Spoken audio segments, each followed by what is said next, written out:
मेरा नाम नेहा है, मेरी उम्र 22 साल है और मैं छत्तीसगढ़ में रहती हूँ। मुझे ना जाने क्यों ऐसा लग रहा था कि सब नॉर्मल होकर भी नॉर्मल नहीं है या फिर ये सब कुछ ज़्यादा दिनों के लिए नहीं है। यही सब सोच-सोच कर मेरे सर में बुरी तरह से दर्द हो रहा था। मुझे ऐसा लग रहा था कि अगर मैं एक दिन भी इस आदमी के साथ रही तो मैं पागल हो जाऊँगी कभी। कभी मुझे लगता था कि मैं एक पागल औरत हूँ, लेकिन कभी-कभी मुझे ऐसा लगता था कि मेरा पति ही पागल आदमी है।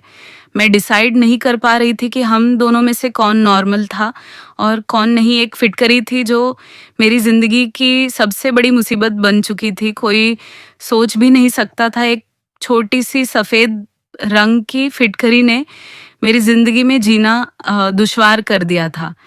रोज़ मेरा पति एक नई तरह की फिटकरी घर में लेकर आता था और उसे इतना सँभाल कर रखता था कि जैसे वह कोई हीरे या जबरात हो। वह पागलों की तरह हर 10 मिनट बाद आकर अपनी फिटकरी का ध्यान रखा करता था कि कहीं फिटकरी खराब तो नहीं हो गई और कहीं कोई फिटकरी को चोरी करके तो नहीं ले गया और कहीं कोई चीज़ फिटकरी के ऊपर तो नहीं गिर गई जिससे फिटकरी वेस्ट हो जाए। वो बार-बार अपनी लाई हुई फिटकरी का ख़्याल रखा करता था। कभी उसे लॉकर में रखता, तो कभी उसे कबर्ड में रख देता, तो कभी उसे सूटकेस में सँभाल कर रख देता था, तो कभी किचन में आटे के डिब्बे में छुपा कर रख देता था। मैं सोच-सोच कर पागल हो गई थी कि आखिरकार इस फिटकरी में ऐसा भी क्या था जो मेरा पति उस फिटकरी के लिए पागल हुआ जा रहा था और उसे फिटकरी की इतनी ज़्यादा परवाह थी। शादी के बाद मैं जब नई-नई दुल्हन बनकर इस घर में आई थी, तो तब भी मेरे पति के हाथ में यही फिटकरी थी।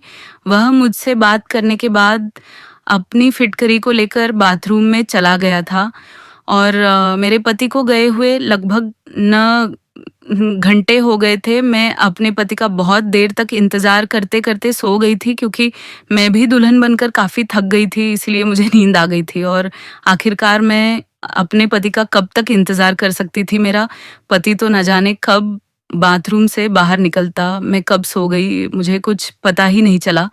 सुबह को जब मेरी आँख खुली तो मेरा पति मुझे बिस्तर पर नज़र नहीं आया था। मैं सोच में पड़ गई थी कि क्या उसने सारी रात बाथरूम में ही बिताई थी।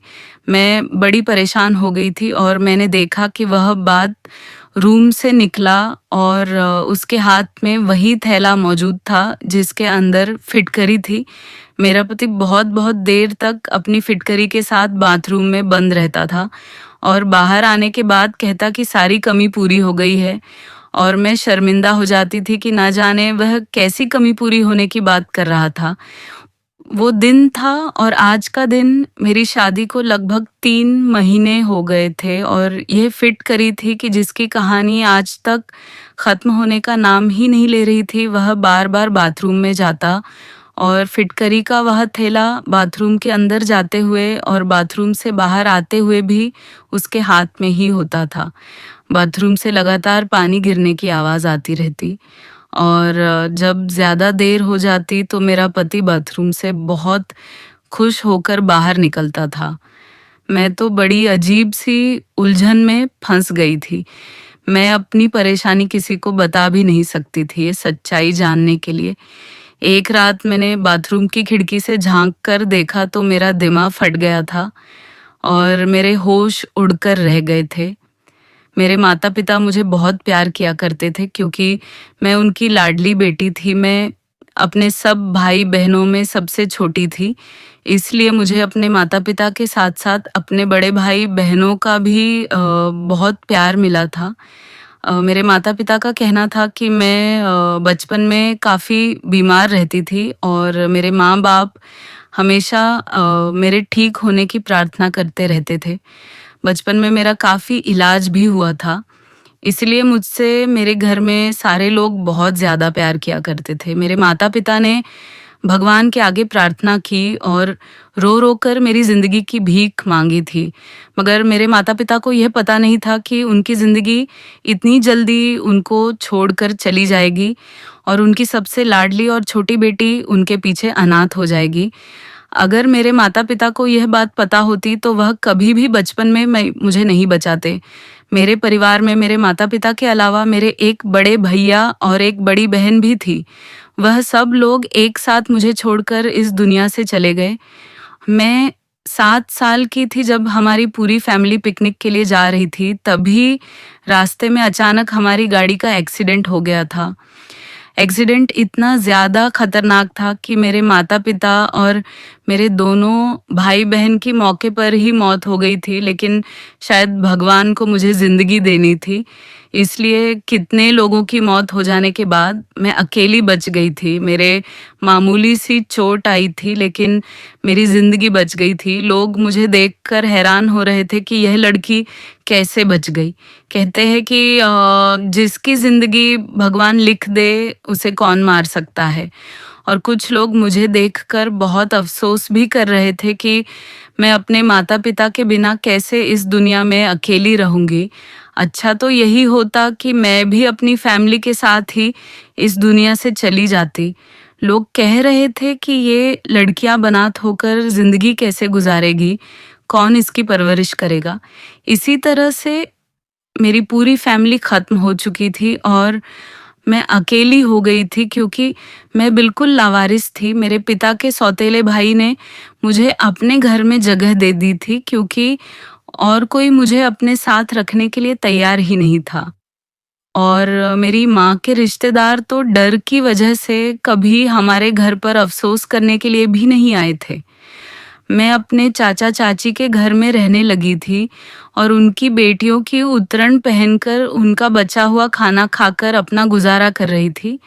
वो लोग मुझे बहुत ताने भी दिया करते थे। उन लोगों के ताने सुन-सुन कर ही मैं जवान हो गई थी और इसी तरह से टाइम तेज़ी से गुज़रता चला गया था और मेरी शादी की उम्र हो गई थी। मेरे लिए काफ़ी सारे रिश्ते भी आने लगे थे मुझे। ऐसा लगता था मेरे लिए रिश्ते आते ही मेरी चाची परेशानी में आ जाती थी। मेरी चाची ने मुझसे जान छुड़ाने के लिए मेरी शादी एक ऐसे इंसान से कर दी थी, जिसको मैं जानती तक नहीं थी। फिर भी मैंने सोचा कि चाची के घर पर मुझे सारा दिन नौकरानियों की तरह काम करना पड़ता था। इससे बेहतर तो यही होगा कि मैं अपने पति के घर काम करूँ और उसकी सेवा करूँ। जब मैंने अपने होने वाले पति को देखा तो लड़का काफ़ी हैंडसम और स्मार्ट था, इसीलिए मैं बेफ़िक्र हो गई थी। फिर सुना कि लड़के वालों का अपना घर है तो इस बात से मैं और भी ज़्यादा खुश हो गई थी। चाची ने तो अपनी जान से छुटकारा पाने के लिए मेरी शादी जल्दबाज़ी में कर दी थी क्योंकि मैं बहुत ज़्यादा खूबसूरत थी और मेरी चाची की बेटियाँ मुझसे ज़्यादा खूबसूरत नहीं थीं। इसलिए चाची जलन की वजह से मुझे जल्द से जल्द विदा करना चाहती थी ताकि उनकी बेटियों के लिए आगे का रास्ता साफ हो सके। विदाई के टाइम पर चाची ने मुझसे कहा था कि अब ससुराल में ही रहना, मेरे घर आने की कोई ज़रूरत नहीं। मेरे पास तो इतने पैसे नहीं है कि मैं तुम्हारा खर्चा उठा सकूं। जैसे भी हालात हो, तुम्हें अपने ससुराल में ही रहना है।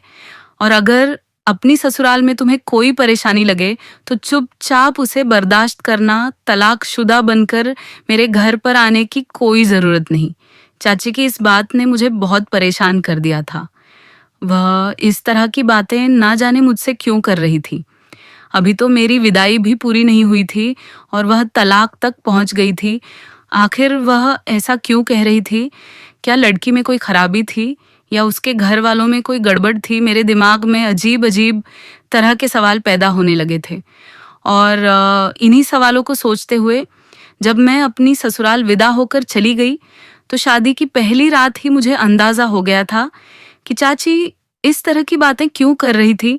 जिस लड़की के पति ने शादी की पहली रात उसके साथ रिलेशन बनाने के बजाय सारी रात बाथरूम में ही गुजार दी हो, तो उसकी दिमागी हालत क्या होगी। शर्म की वजह से ये सवाल मैं अपने पति से कर भी नहीं सकती थी क्योंकि मैं नई नवेली दुल्हन थी और नई नली।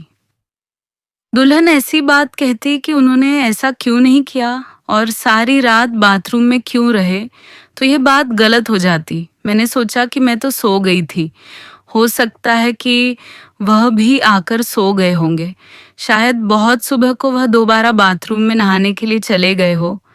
बस यही सोचकर मैंने अपने दिल को तसल्ली दे दी थी, लेकिन मेरी यह तसल्ली किसी भी काम नहीं आई थी। जब रोज़ाना कमरे में मेरा पति यही अजीबोगरीब तरह की हरकतें करने लगा था। शादी को 1 महीना पूरा होते ही मेरी सास ने पोता-पोती की रट लगा ली थी। मेरी सास को तो यह भी नहीं पता था कि 1 महीने में से एक भी दिन उनके बेटे ने मुझे हाथ तक नहीं लगाया था। उनका बेटा तो ना जाने किन हरकतों में बिज़ी रहता था और मैं शर्म की वजह से यह बात किसी से कह भी नहीं सकती थी। 1 महीने बाद जब मैं चाची से मिलने उनके घर पर गई तो चाची मुझे देखकर परेशान हो गई थी और एकदम से उन्होंने मुझसे सवाल किया कि मैं अपना घर छोड़कर तो नहीं आई हूँ। चाची के सवाल पर मैंने बड़ी हैरत से उनकी तरफ देखा। मेरी विदाई के टाइम पर भी उनका मेरे साथ यही बिहेवियर था और मैं पूरे 1 महीने बाद उनसे मिलने के लिए आई थी। तब भी वह मेरे साथ ऐसी अजीबोगरीब बातें कर रही थी। मैंने चाची से कहा कि नहीं, मैं तो सिर्फ आपसे मिलने के लिए यहाँ पर आई हूँ। मुझे उनकी बात से बहुत दुख पहुँचा था। मैंने अपना सारा बचपन और लड़कपन इस घर में ही गुजारा था। मुझे इस घर से बहुत ज़्यादा लगाव था। क्या मेरा इतना भी हक नहीं बनता था कि मैं इस घर में अपने चाचा-चाची से मिलने के लिए भी कभी-कभी आ जाऊँ? मैं उदास होकर अपने घर को वापस आ गई थी और इधर देखा कि मेरा पति फिटकरी उठाकर बाथरूम में जा रहा था। अपने पति को तो मैं कभी दिखाई ही नहीं देती थी। मैं इस घर में अपने पति के लिए बस मामूली सी थी। वह अपनी पत्नी से ज़्यादा फिटकरी से मोहब्बत करता था। कभी-कभी तो मैं सोचती थी कि मैं खामोशी रहूँ और अपने गुस्से पर कंट्रोल करूँ और इसे अपनी किस्मत में लिखा हुआ समझकर अपने भाग्य के साथ समझौता कर लूँ। फिर अगले ही पल मुझे याद आता कि मैं क्यों खामोश रहूँ और मुझे तो बल्कि अपने पति का सारा सच दुनिया के सामने लाना चाहिए, मगर ऐसा तो मैं सिर्फ अपने सपनों में ही कर सकती थी। हकीकत में तो मुझे परेशान होने के अलावा और कोई दूसरा काम भी नहीं आता था। अब मैंने खुद को घर के कामों में बिज़ी रखना शुरू कर दिया था और मैं ज़्यादा से ज़्यादा अपने आप को बिज़ी रखने की कोशिश में लगी रहती थी। अब मेरा सारा ध्यान घर वालों के कपड़े धोना, खाना बनाना और घर की साफ-सफाई करने में ही लगा रहता था। मैं चाची के घर में भी नौकरानी थी और अपनी ससुराल में आकर भी नौकरानियों की ही ज़िंदगी गुज़ार रही थी। फिर मैंने सोचा कि आखिरकार मैं कब तक इस तरह की ज़िंदगी गुज़ार मुझे अपने पति से बात करनी ही होगी। एक दिन मैंने बंद शब्दों में अपने पति को यह बात समझा दी थी कि उनकी माँ मुझसे पोता-पोते की डिमांड करती है। ये बात सुनकर जैसे मेरे पति को करंट सा लग गया था। उन्होंने फ़ौरन ही कहा कि अभी ऐसा कुछ भी नहीं हो सकता और ऐसा बिल्कुल मुमकिन नहीं। इतना कहकर वह कमरे से बाहर चले गए थे, तो मैं अपना सर पकड़कर बैठ गई क्योंकि मुझे अपने पति पर पहले से ही शक था और अब मुझे अच्छी तरह से यकीन हो गया था कि मेरा पति नामर्द है, इसीलिए वह फिटकरी का बहाना बनाकर रोज़ रात को बाथरूम में चला जाता है और फिर मेरे सोने का इंतज़ार करता है। जब मैं सो जाती हूँ, तो वह बाथरूम से बाहर निकल कर आता है। वह ऐसे ही करता है, वरना कोई मर्द ऐसा नहीं होता जो अपनी नई नवेली दुल्हन को अकेला छोड़कर इस तरह से सारी रात खुद को बाथरूम में बंद नहीं रखता। मैंने सोचा अब मुझे अपने पति के इस राज से पर्दा हटाना ही पड़ेगा और मैं सच जानकर ही रहूँगी और यही सारा सच मैं सब लोगों के सामने लेकर आऊँगी। एक दिन रात के टाइम पर मैंने सोचा कि मैं सोने की एक्टिंग करती हूँ और देखती हूँ कि मेरा पति रात में क्या करता है। मैंने आज ही अपने पति से कहा था कि मुझे बहुत नींद आ रही है और मेरी तबीयत ठीक नहीं। मेरा सर दर्द से बुरी तरह फटा जा रहा है, इसलिए वह मुझे जगाने की कोशिश ना करे। मेरी यह बात सुनकर तो मेरे पति के चेहरे पर अजीब सी मुस्कुराहट आ गई थी, जैसे कि उन्हें इंतज़ार हो कि मैं जल्दी से सो जाऊँ। मेरे पति ने मुझसे कहा कि ठीक है, अगर तुम्हारी तबीयत ठीक नहीं तो तुम जल्दी से सो जाना, मैं तुम्हें बिल्कुल भी डिस्टर्ब नहीं करूँगा। उसने कमरे की लाइट बंद कर दी और कमरे से बाहर निकल गया। ये सच था कि मुझे लेटते ही नींद आ जाती थी, क्योंकि मैं सारा दिन बहुत काम करती थी और थकान से चूर होकर जब मैं अपने बिस्तर पर सोने के लिए लेट जाती थी तो मुझे फ़ौरन ही नींद आ जाती थी। लेकिन मैं आज बहुत कोशिश कर रही थी कि मैं जागती रहूँ, लेकिन मेरा नींद पर कोई बस नहीं था। आज मैंने सोचा कि दिन में जब मेरा पति घर पर था तो मैंने उनसे कहा कि मेरी तबीयत ठीक नहीं है और मैं सोना चाहती हूँ, तो उन्होंने मुझसे कहा कि हाँ ठीक है, घर का काम कोई भी कर लेगा, तुम आराम से सो जाओ। मेरी सास को लगा कि मैं प्रेग्नेंट हूँ और मेरी तबीयत ठीक नहीं, इसलिए मैं आराम कर रही हूँ और मेरी सास ने भी मुझे किसी काम के लिए नहीं कहा था, वरना मुझे तो आराम करने का मौका ही नहीं मिलता था। मैंने नींद दिन में ही पूरी कर ली थी। मैं जी भर के सोई थी ताकि मैं रात को देर तक जाग सकूँ। मैं लगभग 1 घंटे तक अपने पति का इंतज़ार करती रही थी। 1 घंटे के बाद जब मेरे पति कमरे में आए तो मैं ऐसी हो गई जैसे मैं गहरी नींद में सो रही हूँ। मैंने देखा कि वह वही फिटकरी वाला थैला लेकर बाथरूम में चले गए थे। जब उन्होंने बाथरूम का दरवाज़ा बंद किया तो मैं फ़ौरन ही उठ गई थी। मुझे डर नहीं था कि वह बाहर आएँगे, क्योंकि मुझे पता था कि अब वह काफ़ी देर तक बाहर आने वाले नहीं। मैं घर के बैक साइड वाले हिस्से की तरफ जाने लगी थी और चोरों की तरह धीरे-धीरे खड़ी हुई थी, जहाँ पर बाथरूम की खिड़की भी थी, लेकिन बाथरूम की खिड़की बहुत ऊँचाई पर थी और उस खिड़की से मैं अंदर तक नहीं देख सकती थी, क्योंकि खिड़की की ऊँचाई के हिसाब से मेरा कद बहुत छोटा रह गया था। लेकिन मैं जल्दी से जाकर एक चेयर लेकर आई और मैंने वह चेयर रखी और उस पर खड़ी हो गई। उस टाइम रात के 2 बज रहे थे और घर के सारे लोग सो चुके थे। किसी की भी मुझ पर नज़र नहीं पड़ सकती थी, मगर मुझे फिर भी बहुत डर लग रहा था और डर की वजह से मेरा शरीर काँप रहा था। मैं वह चेयर उठाकर खिड़की के करीब आई और चेयर पर चढ़कर खिड़की के अंदर देखने लगी कि आखिर मेरा पति इतनी देर तक बाथरूम में करता क्या है। अपने पैर काँपने की वजह से मुझे ऐसा लग रहा था कि मैं ठीक से खड़ी नहीं हो पा रही हूँ। ऐसा ना हो कि मैं गिर जाऊँ। मैंने अपने अंदर हिम्मत पैदा की और चेयर के ऊपर खड़ी हो गई। लेकिन जैसे ही मैंने बाथरूम की खिड़की से अंदर झाँका, तो सामने का नज़ारा देखकर मेरी आँखों के सामने अंधेरा छाने लगा था। मैं चेयर से गिरते-गिरते बच गई थी। ये मेरा पति कैसा काम कर रहा था फिटकरी के साथ? आखिर ये सब कुछ क्या हो रहा था? मेरे पति का दिमाग तो ठीक था। मैंने बड़ी मुश्किल से खुद को सँभाला था और वापस अपने कमरे में चली आई थी। कमरे में आते ही मेरी आँखों में आँसू आ गए थे और मैं फूट-फूट कर रोने लगी थी। मुझे अपनी किस्मत पर रोना आ रहा था, क्योंकि आज मेरे पति की असलियत खुलकर मेरी आँखों के सामने आ गई थी। आज तक मेरा पति मेरे करीब क्यों नहीं आया था? अब मुझे यह बात अच्छी तरह से समझ आ गई थी। तो वह यह वजह थी जिसकी वजह से मेरा पति मुझसे दूर-दूर रहता था। अब मुझे यकीन हो गया था कि मेरी चाची मेरे पति की असलियत को अच्छी तरह से जानती थी, इसीलिए वह मुझसे इस तरह की बातें किया करती थी।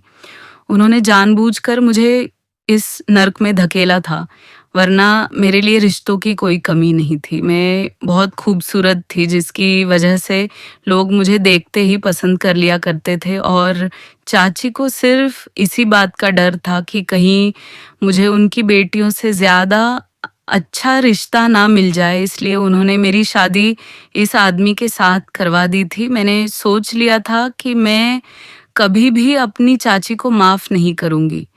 उनको मरने के बाद तो भगवान के सामने जवाब देना ही पड़ेगा। और मैं यह भी जान गई थी कि मेरी सास और मेरी ससुराल के सारे लोग मेरे पति की इस हरकत के बारे में नहीं जानते थे, क्योंकि मेरे ससुराल के सारे लोग अपनी-अपनी लाइफ में काफ़ी बिज़ी थे। किसी को भी इतनी फुर्सत नहीं थी कि वह किसी की ज़िंदगी में झाँक कर देखे कि वह क्या कर रहा है और किस लिए कर रहा है। सिर्फ़ यही वजह थी जो मेरे पति पर आज तक किसी ने नज़र नहीं रखी थी। बस उनकी शादी करवाना अपना कर्तव्य समझा और ऐसे इंसान से मेरी शादी करवा के मेरी ज़िंदगी बर्बाद कर दी थी। ज़्यादातर पेरेंट्स को ऐसा लगता है कि वह अपनी औलाद की शादी करवाने के बाद अपनी सारी ज़िम्मेदारियों से फ्री हो जाते हैं, बस हर हाल में शादी कर देते हैं। ये बात जाने बिना कि उनका बेटा शादी करने के लायक है भी या नहीं, बस किसी भी लड़की के पल्ले अपने लड़के को बांधकर उस मासूम लड़की की ज़िंदगी को बर्बाद कर देते हैं। और लड़का अपनी बदनामी होने की वजह से किसी को बताता नहीं कि मुझे क्या परेशानी है। मैं नामर्द हूँ और मैं शादी करने के का काबिल नहीं हूँ।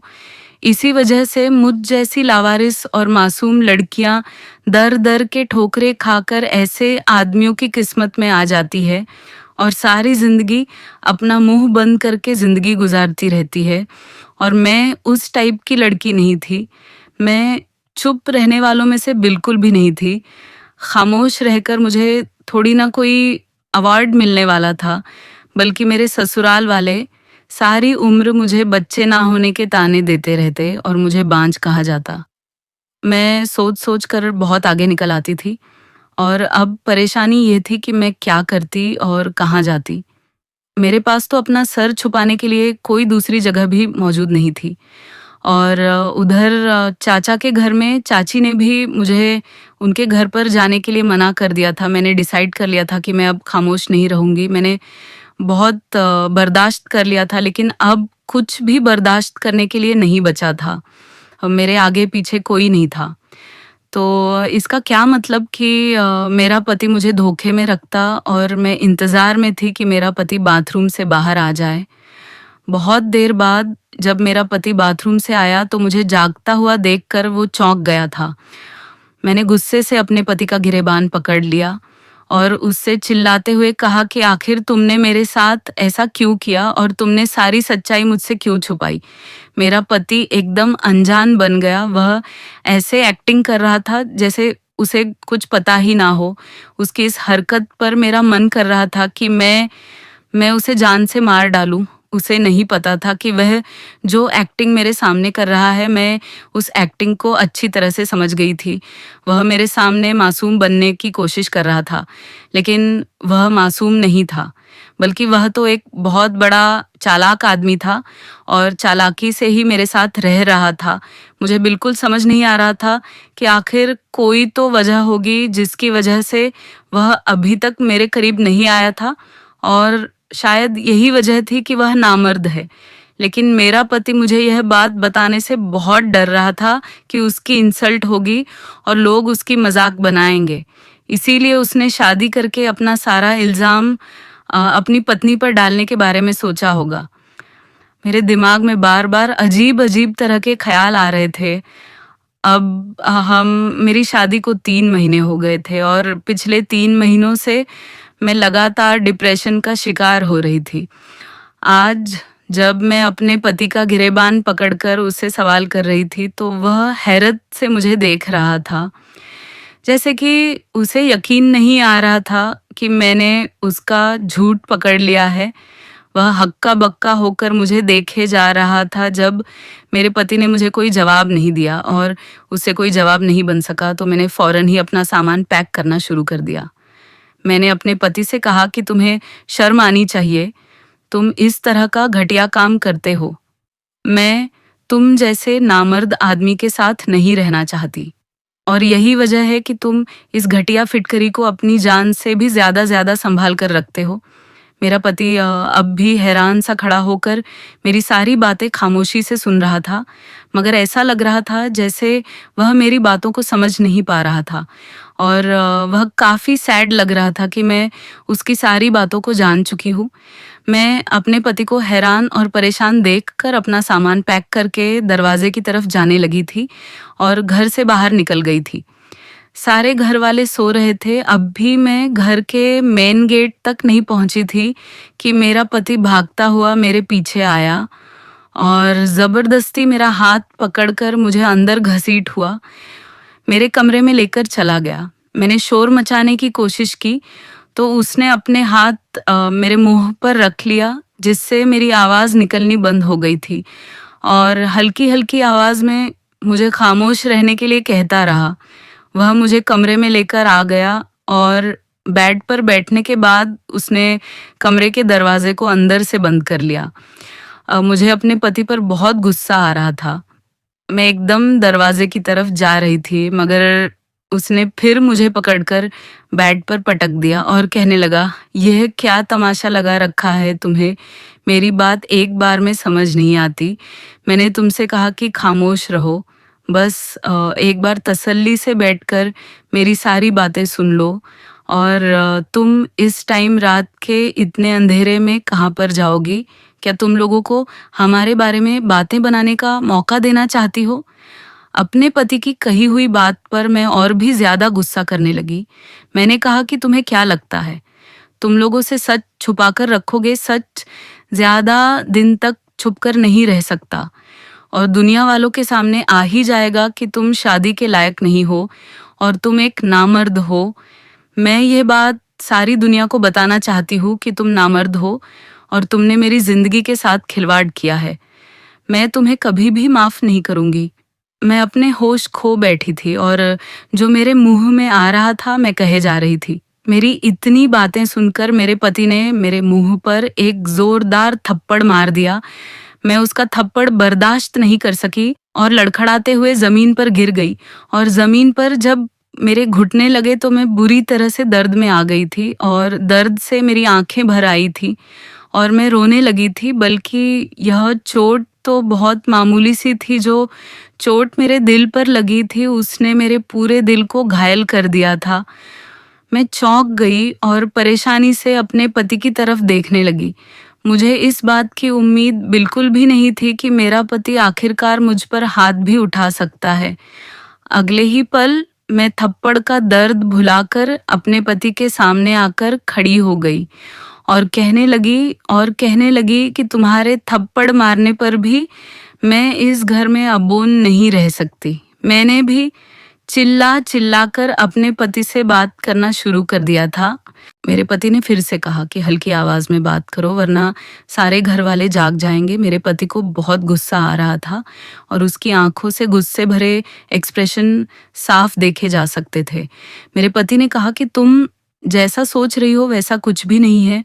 शायद तुम्हें गलतफ़हमी हुई है। मैं नामर्द नहीं हूँ। तुम अपने दिमाग से सोचना बंद कर दो।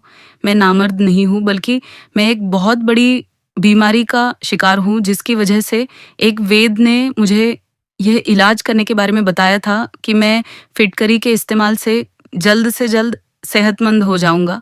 पहले तो मैं बिल्कुल ठीक था, लेकिन पिछले 6 महीने से मेरे शरीर में बुरी तरह से खुजली हो रही थी और धीरे-धीरे बदबू भी पैदा होने लगी थी और इस वजह से मेरे करीब कोई नहीं आता था। मैंने अपनी इस बीमारी का हर तरह से इलाज किया। बड़े से बड़े डॉक्टर को दिखाया और काफ़ी सारी महँगी दवाइयों का भी इस्तेमाल किया। नेट से देखकर हर घरेलू उपाय भी इस्तेमाल कर लिया, लेकिन मुझे सिर्फ नॉर्मल सा ही फ़ायदा होता था। मगर अब मेरी यह बीमारी काफ़ी हद तक बढ़ गई थी और मुझे बहुत तक का सामना करना पड़ता था। काफ़ी बड़े-बड़े डॉक्टर्स को दिखाया तो उन्होंने बताया कि मेरे खून में इन्फेक्शन हो गया है। कुछ सालों पहले जब मेरी बहुत तबीयत ख़राब हुई थी, तो मुझे खून की ज़रूरत पड़ गई थी। तब डॉक्टर के कहने पर मुझे एक आदमी ने खून दिया था। तभी से ही मैं इस बीमारी का शिकार हो गया हूँ। डॉक्टर का कहना है कि उस आदमी के खून में एलर्जी थी, इसलिए मेरे खून में भी इन्फेक्शन हो गया और मेरी सारी बॉडी पर एलर्जी हो गई। उस आदमी का खून मुझे सूट नहीं किया और तभी से ही मैं इस हाल में हूँ। डॉक्टर ने बताया कि अगर आप किसी के करीब जाओगे तो आपकी बीमारी किसी दूसरे को भी लग सकती है। इसीलिए मैं तुम्हारे करीब नहीं आता था। फिटकरी का इस्तेमाल करने से मुझे कुछ घंटों के लिए सुकून मिल जाता था, मगर परेशानी सिर्फ एलर्जी ही नहीं थी।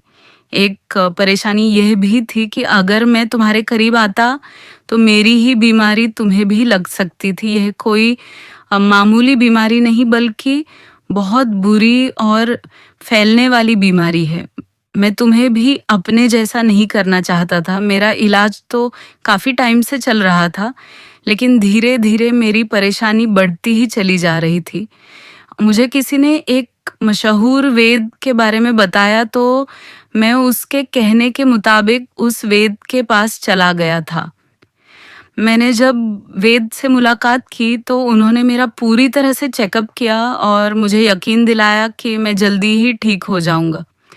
इस वेद ने मेरा इलाज शुरू कर दिया था और उधर मेरे घरवालों ने मेरी शादी का हंगामा किया हुआ था। क्योंकि मेरी एक बहन लंदन से आई हुई थी और उसे मेरी शादी अटेंड करना बहुत ज़रूरी था, क्योंकि फिर कुछ सालों तक मेरी बहन का आना यहाँ पर मुमकिन नहीं था। मैंने अपने माता-पिता को बहुत इनकार किया कि मैं अभी शादी करने के लिए तैयार नहीं हूँ, लेकिन मेरी किसी ने एक भी नहीं सुनी और मेरी शादी की डेट भी मुझसे बिना पूछे ही तय कर दी। इसी तरह से हमारी शादी भी हो गई। जब मैं वेद जी के पास गया और मैंने उनको बताया कि अब मेरी शादी होने वाली है, तो उन्होंने कहा कि अभी 2-3 महीने तक तुम्हारी शादी नहीं होनी चाहिए थी। जब तक इलाज पूरा नहीं हो जाता तब तक तुम्हें किसी के करीब भी नहीं जाना। मैं अपने फैमिली के हर मेंबर से भी दूरी बनाकर ही बात किया करता था और ना ही उन लोगों के साथ उठता-बैठता था। फिलहाल मेरी शादी की डेट तो फिक्स हो गई थी। वेद जी ने बताया कि तुम्हें इतना करना होगा, जब तक इलाज पूरा नहीं हो जाता तो तुम्हें अपनी पत्नी से भी दूरी बनाए रखनी होगी। मैं वेद जी की बातें सुनकर बहुत परेशान हो गया था। उन्होंने कहा कि तुम्हारी इस परेशानी का और कोई सल्यूशन नहीं, इसीलिए तुम्हें सबसे पहले अच्छी तरह से सेहतमंद होना होगा और अपनी बीमारी को ठीक करना होगा। फिर आराम से सारी ज़िंदगी तुम्हें अपनी पत्नी के साथ ही तो रहना है। क्योंकि वेद जी के इलाज से मुझे काफ़ी फ़र्क होने लगा था और मैं खुद को काफ़ी हद तक ठीक महसूस कर रहा था। इसलिए मुझे वेद जी की बात माननी पड़ी थी और मैंने सोचा था कि शादी करने के बाद मैं तुम्हें सारी हकीकत बता दूँगा।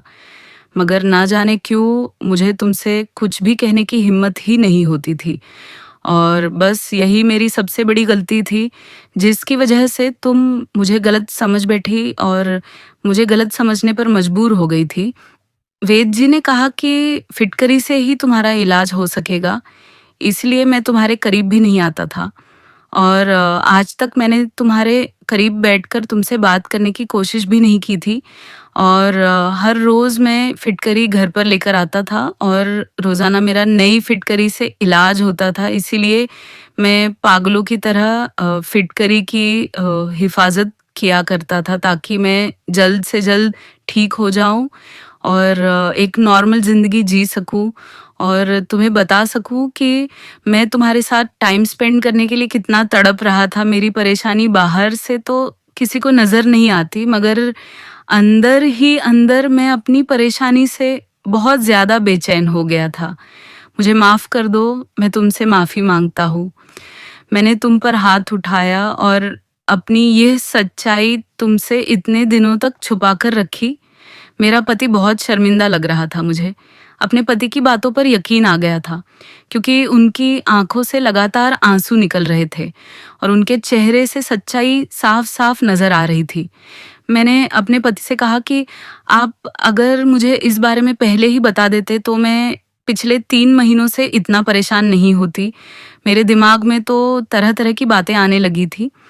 मेरे अलावा कोई और भी होता तो शायद आपके बारे में ऐसा ही सोचता, और तुम्हारी कुछ हरकतें ऐसी थी जिसकी वजह से मुझे ऐसा लगा कि तुम मुझे धोखा दे रहे हो और मैं भी अब आपसे माफ़ी माँगती हूँ कि मैंने आपके साथ बहुत बदतमीज़ी की और आपको नहीं समझा। मैंने बहुत शर्मिंदा होकर अपने पति से माफ़ी माँगी और उन्हें यकीन दिलाया कि मैं हमेशा आपका साथ दूँगी और जब तक आप पूरी तरह से ठीक नहीं हो जाते मैं आपका पूरा ख़्याल रखूँगी। वह दिन है और आज का दिन है। मैं और मेरे पति हमेशा एक-दूसरे के साथ हैं और भगवान की बहुत बड़ी कृपा है कि धीरे-धीरे मेरे पति की बीमारी भी जड़ से ख़त्म हो गई और मेरे पति अब बिल्कुल ठीक है और हम पति-पत्नी एक-दूसरे के साथ बहुत अच्छी ज़िंदगी गुज़ार रहे हैं। कभी-कभी हम अपनी फीलिंगलेस हैं। बहुत सी ऐसी छोटी-छोटी गलतफ़हमियाँ हैं जो घर को बर्बाद कर देती है। हमें अपने लाइफ़ पार्टनर को अच्छी तरह से समझने की कोशिश करनी चाहिए। लेकिन हम तो सिर्फ अपने बारे में ही सोचते हैं।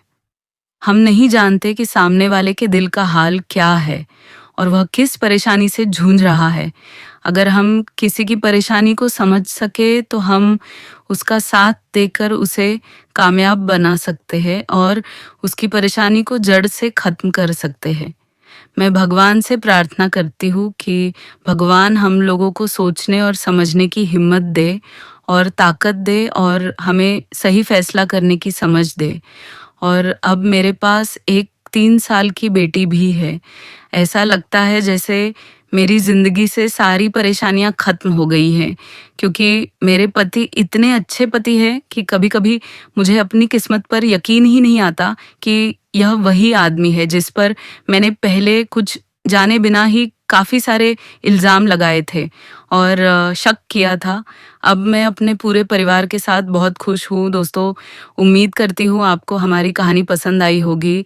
कहानी पसंद आई है तो वीडियो को लाइक करें, चैनल पर नए हैं तो चैनल को सब्सक्राइब करें और हाँ, नोटिफ़िकेशन बेल को ज़रूर दबाएँ ताकि अगली अपडेट सबसे पहले आपको मिले।